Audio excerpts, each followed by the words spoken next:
여러분, 우리는 지금 여러분과 함께 주님께서 가르쳐 주신 기도, 주기도문에 대해서 함께 살펴보고 있는데요. 우리 주기도문의 전체 구조와 내용을 살펴보면 크게 네 부분으로 이루어져 있음을 보게 됩니다. 기도의 시작, 부름말이 있고요.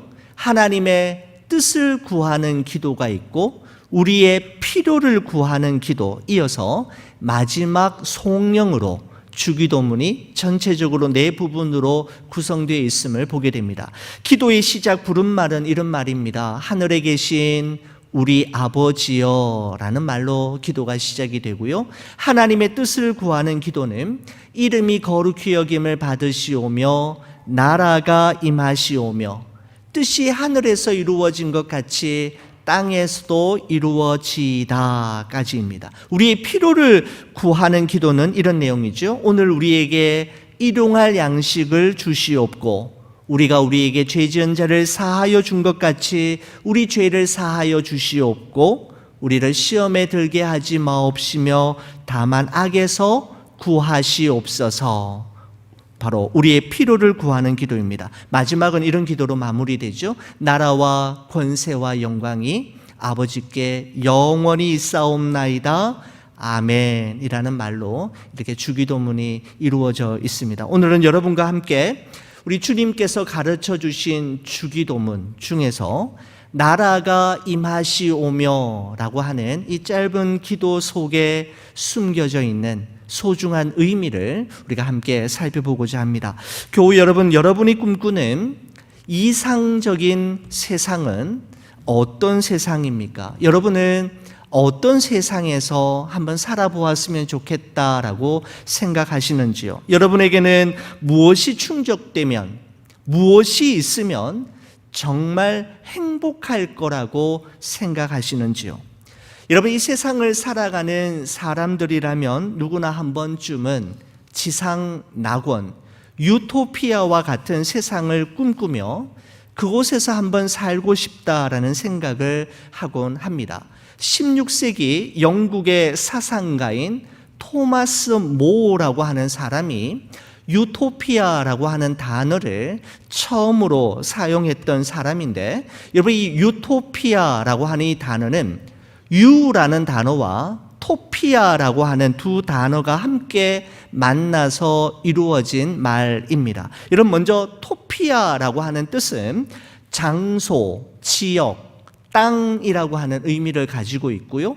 유라고 하는 말에는 두 가지 의미가 있습니다. 너무너무 좋다라고 하는 뜻에 굿이라고 하는 뜻이 있는가 하면 무엇이 없다, 아니다라고 하는 의미를 가진 not이라고 하는 의미를 동시에 이 유토피아라고 할 때 유에 담겨져 있다고 합니다. 여러분, 그래서 유토피아라는 말의 문자적인 의미는 이렇게 풀이할 수 있겠죠. 너무너무 좋은 곳이지만 이 세상에는 존재하지 않는 곳, 바로 유토피아가 지닌 문자적인 의미입니다. 참 아이러니하지 않습니까? 너무너무 좋지만 이 세상에는 존재하지 않는 지역, 땅, 나라를 의미합니다. 여러분, 우리는 완벽한 조건을 갖춘, 우리가 원하는 모든 것을 다 얻을 수 있고 누구와의 갈등과 다툼도 없이 편안하게 살아갈 수 있는 유토피아를 꿈꾸지만 여러분, 이 세상에 그런 곳, 그런 나라는 존재하지 않는다라는 것입니다. 여러분, 예수님께서는 제자들에게 기도를 가르치시면서 지난번에는 하나님의 이름이 거룩히 여김을 받으시기를 위해 기도하라라고 말씀하셨는데, 오늘은 하나님의 나라가 임하시기를 위해 기도하라라고 말씀하고 있습니다. 하나님의 이름에서 하나님의 나라로 기도의 제목이 좀 이렇게 바뀌어지고 있음을 우리가 볼 수가 있는 것이죠.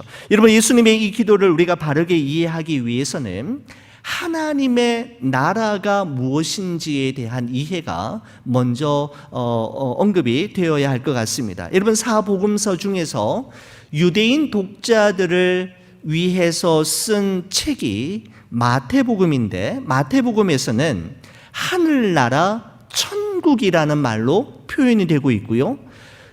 이방인 독자들을 대상으로 해서 쓰여진 복음서가 마가복음과 누가복음인데 마가복음과 누가복음에서는 하나님 나라라는 말로 사용되고 있는 것을 보게 됩니다. 그러니까 하늘나라, 천국, 하나님 나라는 모두 다 동일한 의미로 사용되고 있음을 볼 수가 있습니다. 여러분, 예수님께서 이 세상에 살아계시는 동안 그를 따르는 제자들과 무리들에게 가르치셨던 중심 내용을 한마디로 말씀드린다면 하나님 나라입니다.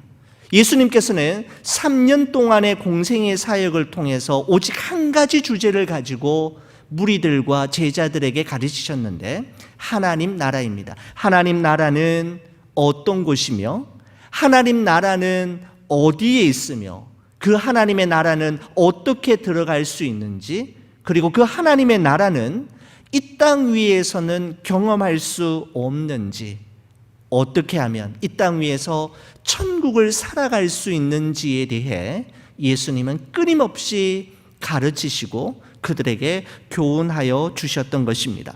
여러분, 예수님께서 공생의 사역을 본격적으로 시작하시면서 가장 먼저 선포했던 메시지가 마태복음 4장에 나오는데 이것이었습니다. 회개하라, 천국이 가까이 왔느니라 라는 것이었습니다. 마가복음 1장에서는 이 부분을 이렇게 이야기합니다. 이르시되 때가 찼고 하나님의 나라가 가까이 왔으니 회개하고 복음을 믿으라 라고 말씀하고 있습니다.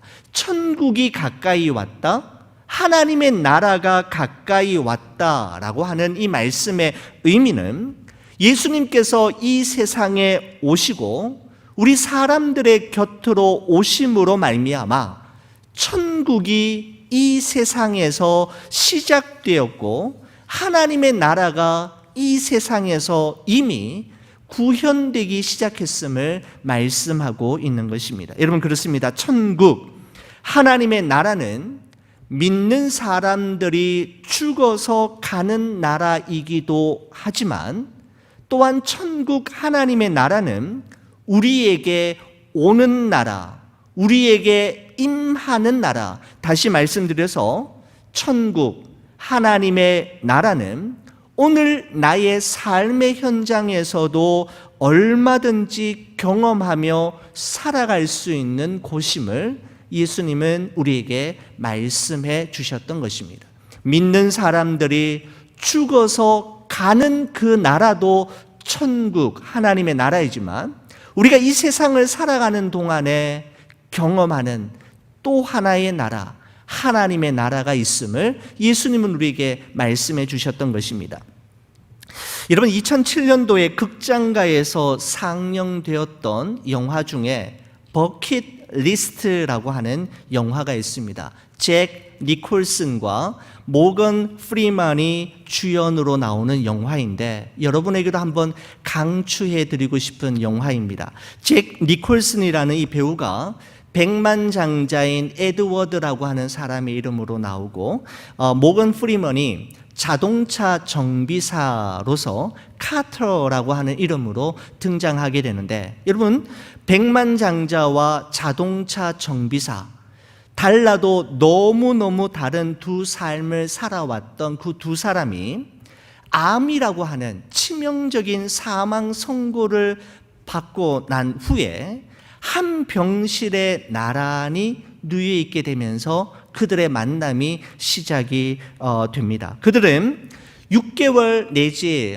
길어봤자 1년 미만이라고 하는 한정된 세월을 앞두고 있으면서 그들이 죽기 전에 이것만큼은 꼭 해야겠다라고 하는 일명 버킷리스트라고 하는 것을 작성하기 시작하는 것입니다. 여러분, 영화 대사 속에 이런 부분이 있었습니다. 우리가 인생에서 가장 많이 후회하는 것은 살면서 한 일이 아니라 살면서 하지 못한 일 때문에 사람은 늘 후회하며 살게 된다라고 하는 장면이 나오는데 이처럼 버킷리스트라고 하는 것은 우리에게 한 번 주어진 인생을 후회하지 않는 삶이 되기 위해서 죽기 전에 꼭 해야 할 일을 작성하는 리스트를 버킷리스트라고 이야기합니다. 그 버킷리스트를 작성했던 이 에드워드와 카터라고 하는 이 두 환자는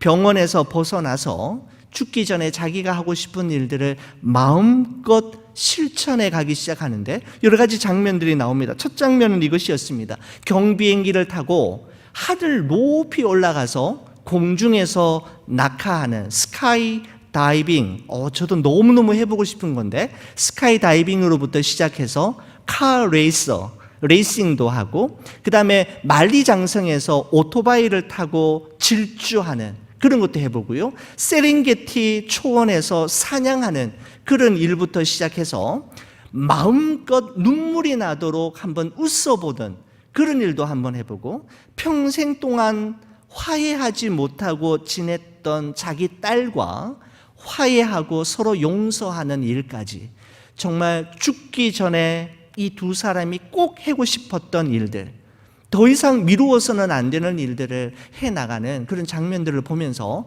참 저에게 신선한 도전이 되었고 내가 하나님 앞에 서는 날까지 나는 무엇하면서 내 삶의 마지막 후반전을 보낼까라고 하는 생각 속에 많이 잡혔습니다. 여러분, 그런데 그 영화를 보면서 그 베스트 씬들이 되게 많이 나오는데 영화가 끝난 후에도 제 마음속에 오래 남았던 씬은 당연코 이런 씬이었습니다. 이 두 사람이 어디에 가느냐 하면 고대 이집트의 피라미드 앞에서 가게 되는데 저녁이 저무는 석양을 배경으로 해서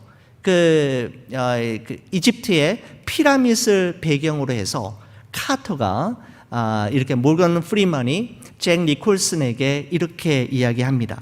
사후 세계를 믿었던 고대 이집트 사람들은 죽게 되면 천국만 앞에서 두 가지 질문을 받게 되는데 그 질문에 대해서 어떻게 대답하느냐에 따라서 천국에 갈지 말지를 결정하게 된다라는 것이죠. 우리 성경에 나오는 것은 아니고 이집트의 그 어떤 그 문헌 속에서 나오는 이야기인 것 같습니다. 첫 번째 질문은 이것입니다. 당신은 당신의 삶에서 기쁨을 찾았습니까? 라는 질문이고 두 번째 질문은 당신의 삶이 누군가에게 기쁨을 주었습니까? 라고 하는 질문에 대해 어떻게 대답하느냐에 따라 그 사람의 사후에 어디에서 머물게 될지가 결정나게 된다라고 하는 이야기를 서로 주고받는 것을 보게 됩니다.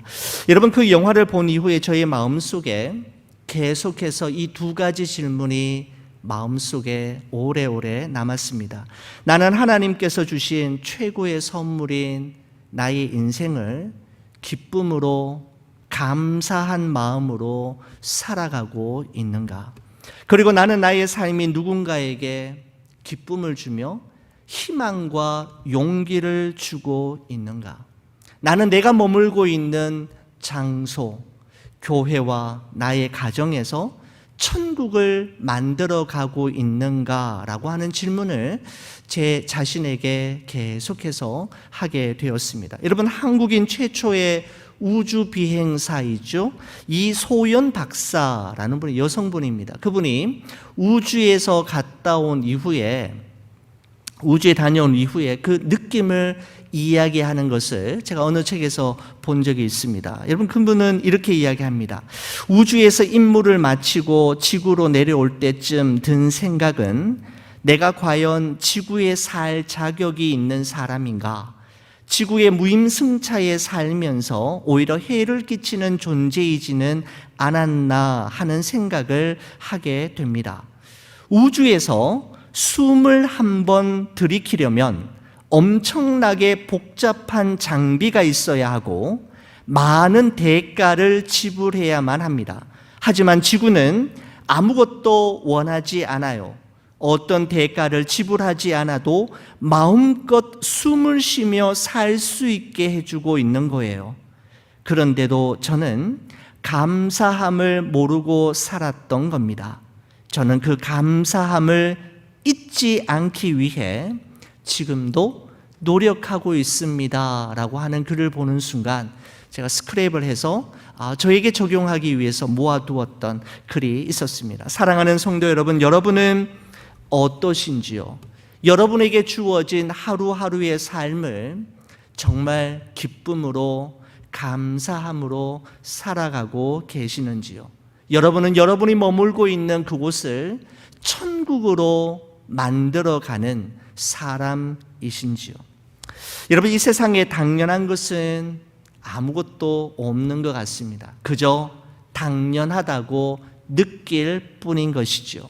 당연하다라고 생각하는 순간 우리는 감사와 기쁨을 잃어버리게 되고 오만함과 무례함으로 가득한 삶을 살아갈 수밖에 없는 것이 바로 우리 인생 아니겠습니까? 여러분, 그렇습니다. 천국은 하나님을 믿는 사람이 죽어서 가는 나라이기도 하지만 하나님을 믿는 사람들의 마음속에 임하는 나라가 천국이고, 예수님과 동행하는 사람이 이 땅 위에 함께 만들어 나가는 천국이 있음을 우리는 또한 기억해야 할 것입니다. 자, 그러면 우리가 한 걸음 더 들어가서 예수님께서 가르쳐 주신 기도 중에 나라가 임하시오며 라고 하는 이 기도 속에는 어떤 의미가 있는지 우리가 좀 더 살펴보고자 합니다. 저는 많은 의미를 찾아볼 수 있겠지만 한 두 가지 정도의 의미가 있다라고 생각이 됩니다. 여러분, 첫 번째는 이것입니다. 하나님의 절대 주권, 즉 하나님의 통치와 다스림이 오늘 이곳에 지금 나에게 임하기를 위해 기도하는 것이 바로 나라가 임하시오며 라는 기도 속에 포함되어 있습니다. 하나님의 절대 주권, 하나님의 통치와 다스리심이 오늘 이곳에 그리고 지금 나의 삶 속에 임하게 하옵소서라는 기도입니다. 여러분, 한 나라가 나라다운 나라, 진정한 나라가 되기 위해서는 세 가지를 갖추고 있어야지 나라라고 할 수 있습니다. 국민, 영토, 주권입니다. 우리가 우리 중고등학교 때 우리 사회 시간에 배웠던 것 같아요. 나라를 이루는 기본 요소는 국민, 영토, 주권, 이 세 가지가 모두 다 갖추고 있어야지 나라를 이루게 됩니다. 여러분, 우리나라는 일본에게 36년 동안 나라를 빼앗겼던 일제강점기가 있었지 않습니까? 여러분, 그런데 나라를 빼앗겼다, 나라를 잃었다라는 말이 도대체 무슨 말입니까? 여러분, 나라를 잃었다, 나라가 빼앗겼다라는 말이 우리나라 국민이 다 죽어서 없어졌다라는 겁니까? 여러분, 그렇지 않잖아요. 우리나라 대한민국이 한반도 땅의 태평양 바다 속에 가라앉아서 없어져 버렸다라는 것을 의미하는 걸까요? 그게 나라를 잃었다, 나라가 빼앗겼다라는 의미일까요? 아니요, 그렇지 않습니다. 그렇죠? 우리가 일본에게 나라를 빼앗겼다라는 말은 우리나라가 일본에게 주권을 빼앗겼다라고 하는 것을 의미하는 것이죠. 여러분, 주권이라고 하는 것은 너무너무나도 중요합니다. 나라라는 것은 주권, 한 국가의 다스림과 통치가 미치는 모든 영역 그리고 모든 상태를 의미하는 것입니다. 여러분, 그렇습니다. 한 나라의 주권이 이토록 중요하듯이 하나님의 나라라고 하는 것은 하나님의 주권, 하나님의 다스리심과 하나님의 통치가 임하는 모든 영역을 바로 하나님의 나라라고 말씀드릴 수가 있는 것이죠.